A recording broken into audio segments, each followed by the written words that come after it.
travel reads the card of a man. A night without harbor in a savage land. What makes me creative? Allow me to answer your question by questioning the question. No, Jimmy, not yet. Anyway, since I'm not sure if you're a man or a woman, may I call you Leslie? Yes, indeed, Leslie.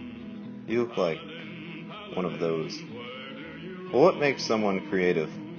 We know it when we see it. I see it when I'm looking in the mirror. Jimmy, not yet! No. You know what? Forget it. I had a whole dramatic reveal planned, but obviously I'm working with someone who knows nothing of the theater. So anyway, to best answer your question, Leslie, I must go back. Back to the beginning. Back to the future. No, actually the past. I was born at a very young age. Carefree days. When a baby could smoke anywhere and nobody said boo. The only thing a man had to worry about was not making a stink when his boss was around, keeping your pencil stash trimmed to elegance, trimmed to perfection. It could have been the allure of said lip follicles that attracted that stranger to me so long ago. I was in a place called Spanky's Barbecue and Cigarettes when a tall, dark drink of mystery walks up to me, asks if I like money. I tell him of course I do, living ain't cheap, comes at a cost. And he tells me, and pain it's the only way you become the boss. And I believed him, because that man was Bruce Springsteen. Anyway, I won't bore you with the details of any of that. It was a long time ago, nearly 2 weeks on Wednesday. A lot has changed since then. In my early days, I found my passions led me to the muses of sound. Like many children, I was wont to delusions of musical success. Of course, we all have a disappointment section in the department store of our life. 3rd floor, usually behind women's undergarments. Mine was a wasted group of time with a chunk of no talents called the Beastie Boys. Originally, I was the 4th Beastie Boy. Unfortunately, due to some disagreements about the direction of the band, I was unceremoniously cut from the finished recordings.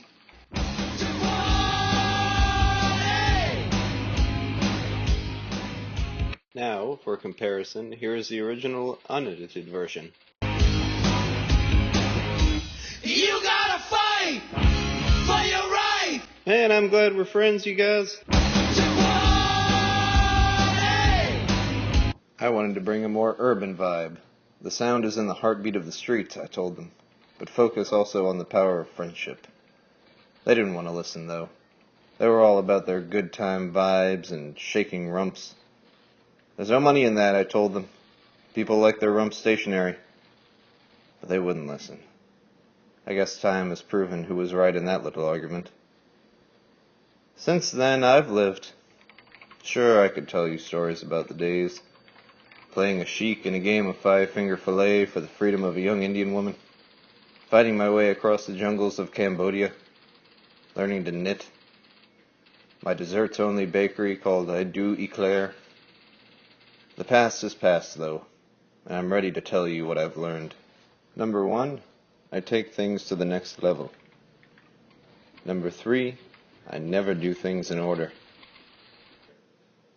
Number 4, I smell delightful, unless threatened. I know how to dress for work. I know how to dress for success. 15.